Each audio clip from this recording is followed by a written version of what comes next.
Théophane Ariana, bonjour. Bonjour. Vous êtes un homme heureux. Oui, surtout pour les Mahorais de façon générale. Et je profite pour remercier tous les électeurs, toutes les électrices qui m'ont apporté le suffrage et leur dire combien je suis comblé. Et je ne manquerai pas au deuxième tour les faire valoir. Et avec mes amis qui vont me rejoindre très certainement. Et nous pensons très honnêtement que nous sommes en bonne position. J'ai fait 2 semaines de campagne. Et franchement, intense, je pense que... 2 semaines intenses. Oui, intense, certes. Mais je veux dire, il y a des gens qui ont commencé depuis plus d'1 an et demi, voire 2 ans. Et en 2 semaines, se faire connaître du grand public. Et l'amour que j'apporte à cette population m'a été rendu avec les honneurs. Et je voudrais vraiment, vraiment remercier les Mahorais. 17,70% des voix, vous vous êtes classé en 2e position. 2920 bulletins Théophane Ariana ont été glissés dans les urnes de la circonscription. Koungou, vous avez tout raflé, hein. Vous êtes largement en tête. Vous avez 14,40% des sondages exprimés. Estelle Youssoufa est 2e. Elle n'a pas 4% des suffrages et tous les autres, évidemment, sont en dessous.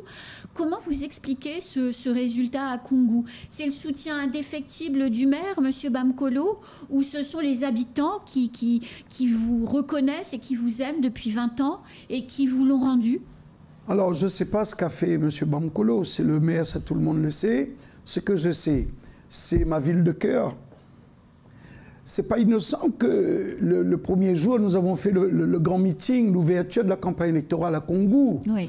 Vous savez, j'ai beaucoup d'affinités avec Koungou. Depuis que je suis à Mayotte, je suis à Koungou. Même les enfants de 5 ans, quand on leur dit patron UBS, tout le monde sait qui c'est. Donc, et je pense qu'on n'a pas démérité, puisque cette population, à chaque fois qu'elle était dans le besoin, on a répondu présent. Un grand nombre de nos salariés viennent de Koungou, pour des raisons de proximité évidentes. Et puis, c'est des gens, vous savez, avec toute la problématique de transport, de grève, de barrage, de route et tout cela, on privilégie toujours les gens qui sont le plus proches. Ça s'appelle Longoni, Bandrabois, Dzoumonier, Koungou. Déjà, à Mamoudzou, c'est un peu loin. Et quand on n'a pas de la spécialité aussi proche, ben on va les chercher ailleurs. Mais c'est vrai que Koungou, c'est une ville que j'affectionne et qui m'affectionne aujourd'hui tout particulièrement. Ça s'est vu, en tout cas. Voilà, et je remercie en particulier les gens de Koungou. Alors, quand même, Koungou, il faut en parler, 60,85% d'abstention, donc 61% d'abstention. Une semaine qui a précédé le scrutin, qui a été terrible pour les habitants, 2 meurtres, dont un jeune éventré pour un téléphone portable, visiblement. Hein.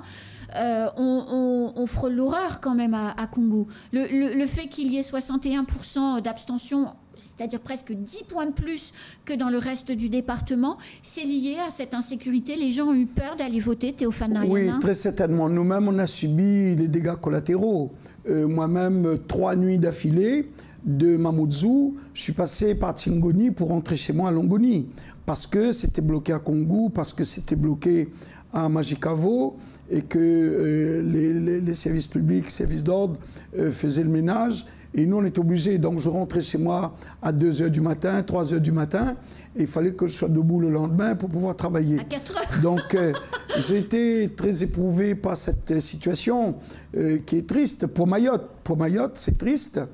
Quelle solution? Très certainement, de toute façon, on est condamné à trouver des solutions. Il y a des points qu'il faut légiférer dessus. Je pense que les textes en l'état ont créé beaucoup de désordre dans la tête des gens, au point de perdre les repères. Et aujourd'hui, c'est même plus une histoire d'immigrés contre Mahorais, c'est que tout le monde est en train de se révolter, y compris les Mahorais, bien évidemment, les immigrés qui se sentent lésés, ou les mamans qui ont des enfants qui sont majeurs, qui n'ont toujours pas de papier, et qui, de surcroît, ne peuvent pas bouger du pays. Et puis, vous savez, on fabrique une bouteille de gaz. On continue à mettre de la pression dedans, mais la bouteille ne grossit pas, si bien que la seule chose, c'est l'explosion. Oui. Si on pouvait permettre à ces gens de s'extrader un petit peu vers la métropole, vers la Réunion, vers l'Europe, puisque Mayotte est européen. Je pense que ça, c'est l'une des solutions. Alors, justement, Théophane Ariana, vous abordez le fond des dossiers, c'est-à-dire que vos positions, ce que vous défendrez si jamais les électeurs vous élisent député dimanche prochain. Se pose la question de où vous allez siéger. Que les auditeurs, les téléspectateurs le comprennent bien. Si vous êtes élu dimanche prochain, quelle sera votre stratégie? Parce que avoir des idées, c'est chouette, mais si on est non inscrit, on ne peut pas les exprimer à l'Assemblée nationale. Tout à fait. Le but du jeu, et vous le disiez quand on préparait l'émission, le but du jeu, c'est d'avoir une stratégie consensuelle qui permette de se faire entendre. Qu'est-ce que vous adopterez comme position si vous devenez député? Alors, on me dit que je ne suis pas en karaté, mais bien sûr que je suis en karaté. Mon parti s'appelle Mayotte, donc je suis en karaté Mayotte. Et tout ce qui est bon pour Mayotte, je prendrai. Je ne suis pas à faire de la philosophie, je ne suis pas à faire dans les environs, je vais aller tout droit au but. J'ai un programme politique qui a été validé par la population et j'irai là où ce programme politique sera le bienvenu. Donc, j'irai dans le groupe qui me permet de mettre ce programme en place. Aujourd'hui, ce qu'on constate à Mayotte, c'est que beaucoup de collectivités ne payent plus. Moi, j'ai des dates de 2017. Nous sommes en 2022. Dieu merci qu'on arrive à supporter cette méchante crise. Mais tous les artisans tombent comme des mouches. Des belles boîtes de 100 personnes, de 80 personnes sont en train de tomber. Des clients avec qui on travaille depuis bientôt 30 ans, qui n'ont jamais eu de problème, aujourd'hui, ils se retrouvent avec des chèques sans provision. Ils arrivent à ne plus faire face à leurs obligations, tant sur le plan salarial que social. Du coup, il faut absolument irriguer le système. Quand on voit ce que nous donne la France, quand on voit ce que nous donne l'Europe et qu'on n'arrive pas à bouffer les budgets, c'est triste, c'est une catastrophe. Mais une fois encore, je pense qu'il n'est jamais trop tard pour bien faire. C'est par l'économie qu'on va régler tout le système. Moi, avec 10 Narayanais à Mayotte, il n'y aurait pas de chômage. Avec 10 d'une autre personne, ben c'est 10 chômeurs ou 10 chômeuses de plus. Donc, c'est toute la différence. Moi, je suis incorruptible. Je le dis sur la tête de ma mère. Jamais de jamais j'ai cédé à la corruption. Mais d'autres personnes ne peuvent pas se vanter. Moi-même, j'ai été raqueté. Hein, on venait me voir pour payer du fret avion. On venait me voir pour payer ceci, pour payer cela. Vous pensez à votre adversaire ? Oui, naturellement. Naturellement, Madame Youssoufa, qui a le verbe très haut, qui dépasse le cap de l'insolence, qui n'est consensuel avec personne, qui arrive à se friter même avec son binôme, qui arrive à se friter avec les femmes leaders, qui s'est donné en spectacle devant le président de la République. Quel respect! Quel respect! Je pense que c'est une gamine, elle a besoin d'un jouet, il faut la donner une poupée, qu'elle s'amuse avec une poupée, mais là, le costume est trop grand pour elle. Si quelqu'un doit porter la voix de Mayotte haut et fort, c'est un boss, un vrai patron. Je suis ce vrai patron. J'invite les Mahorais à arrêter de discuter, de tergiverser. Allons-y. J'abandonne tout, je suis prêt pour partir à l'Assemblée nationale, pour faire passer toutes les lois, pour ouvrir le pays au niveau économique, pour créer de l'emploi. La zone franche globale, c'est un outil extraordinaire. Tous les patrons vont recruter. D'autres patrons vont trouver un certain épanouissement. Bien sûr. Mais je vais dire, je le cite parce qu'elle n'a pas hésité, Madame Estelle Youssoufa, que je ne suis pas son amie. J'étais à un moment son souffle-douleur. Je l'ai aidée croyant qu'elle faisait de l'humanitaire. Mais en fait, elle faisait campagne électorale. Quand on lui a donné mandat pour discuter sur l'affaire de l'eau, elle s'est sauvée dans la nature, on ne l'a pas retrouvée. J'ai déposé la requête contre Vinci. Je vais attaquer Vinci sur la problématique de l'eau. Quand moi j'ai payé tout le fret du matériel qu'elle a emmené à Mayotte, elle oublie de dire merci, même pas merci. Elle venait me racketter tous les 4 matins. À un certain moment, je l'ai virée de mon bureau. J'ai dit, écoutez madame, trouvez-vous d'autres sauve-douleurs, parce que si à chaque fois vous me voyez, vous voyez le portefeuille. Quand on voit quelqu'un attaché à l'argent, qui veut seulement du pouvoir, moi j'ai pas besoin de pouvoir, j'ai beaucoup de pouvoir et tout le monde le sait. Dieu merci, Alhamdoulilah. Si j'ai gagné, c'est grâce à Dieu. Alors, Théophane Nariana, vous êtes en deuxième position à l'issue du premier tour. Pour gagner, il faut des alliances. Parmi les autres candidats qui n'ont pas eu la chance d'être qualifiés pour le second tour, c'est le jeu des alliances du second tour. C'est comme ça que ça se passe à Mayotte comme partout ailleurs. Est-ce que vous avez déjà pris des contacts avec vos adversaires malheureux qui pourraient rallier votre candidature pour le second tour ? Alors là-dedans, il y a des personnes de grande valeur que je côtoie depuis très longtemps. 3 sont venus vers moi et un, c'est moi qui l'ai appelé. Et ce n'est pas le plus costaud de la bande. Cet après-midi, je rencontre ces gens. Donc naturellement, leur programme, ce qui est bon pour Mayotte, je prendrai. Et mon programme, je voudrais vraiment l'exécuter à fond. Mais sur la demande de la zone franche globale, tous ces gens sont d'accord avec moi. Donc on a un point de rassemblement économique dans l'intérêt de Mayotte qui est général. Donc je pense qu'on va arriver à un accord, ça devrait se concrétiser. Est-ce que Mohamed Mondjié vous rejoigne, Amadi Boura vous rejoigne?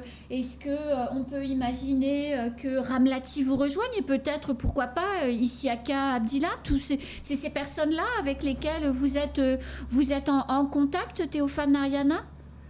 Il n'est pas interdit de penser.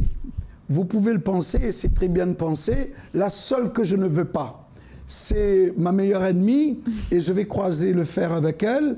Tous les autres sont les bienvenus. Mais avec elle, je mets vraiment sur le banc de touche, parce que j'ai horreur de travailler avec des gens qui ont les dents aussi longues, qui veulent, par tous les moyens, gagner quelque chose. Moi, je ne demande rien. D'ailleurs, moi, les indemnités du député, je l'ai dit, je maintiens. Tous les mois, ça va être donné aux associations. Parce que je considère que les gens ont plus de besoins que moi. Donc, je vais donner ces indemnités. Vous l'avez dit, en effet, dès le début. Je le répète d'ailleurs, vous savez, nous, on a toujours aidé les gens. On a toujours aidé les gens, même les artisans en difficulté, des paiements 3-4 fois, des chèques sans provision. J'ai jamais attaqué quelqu'un au tribunal pour ça. Si, j'ai attaqué une multinationale du CAC 40, et Dieu merci, on a gagné le procès. Donc, je n'ai pas de procès avec la planète, moi. Hein. Je n'ai même pas un dossier au social. Hein, le tribunal de prud'homme de Mayotte. Je n'ai pas un seul dossier au tribunal social de Mayotte.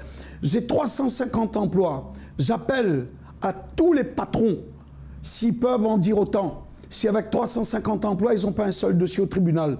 Alors, oui, je suis aimé de mes salariés parce que je les aime. Donc, c'est un amour réciproque. Donc, voilà quel type de patron que je suis. Depuis bientôt 30 ans à Mayotte, on n'a jamais fait grève, on n'a jamais eu de problème. Pourquoi? Parce que je suis sur le terrain. Dès qu'il y a un problème, j'interviens. Et si un chef n'a pas fait son boulot, c'est lui qui saute. Ce n'est pas l'employé. Parce que je considère qu'on a les employés qu'on mérite. Si on ne mérite pas ses employés, c'est à nous de sortir, ce n'est pas l'employé. Donc, voilà ma politique sociale. Vous partez très optimiste pour dimanche. Oui, mais pour moi, c'est gagné. Pour moi, c'est gagné par le jeu des alliances, par la proximité. Je n'ai pas bâti un programme économique ou de management, de gestion, de législation seulement sur l'immigration. Non, l'immigration, c'est un accessoire très important, mais je continue à dire et à croire que c'est l'économie qui va réguler. S'il y avait seulement un salaire dans chaque foyer, Mayotte ne serait pas dans cet état. C'est les gens ont faim, les gens ont soif. Oui. J'ai profité de ces 2 semaines de campagne pour visiter, pour entrer dans les bangas, pour aller visiter les mamans. Vous savez, je suis grand-père. C'est très émouvant quand on voit les enfants dans l'état où ils vivent et dire qu'on est en France, qu'on est en Europe. Je crois que c'est ça ma tâche. Moi, il y a une tâche que je fais, que je tourne la page. Ma véritable tâche, c'est de m'occuper de cette population et donner les moyens aux élus au travers d'une législation plus adaptée pour que demain, ça soit une page nouvelle qui se tourne et on ouvre à partir de ce moment-là un livre blanc pour écrire l'histoire de Mayotte avec une grande lettre majuscule. Bonne chance pour dimanche, Théophane Nariana. Parce que merci. Ça va arriver vite, cette semaine de campagne va être intense encore.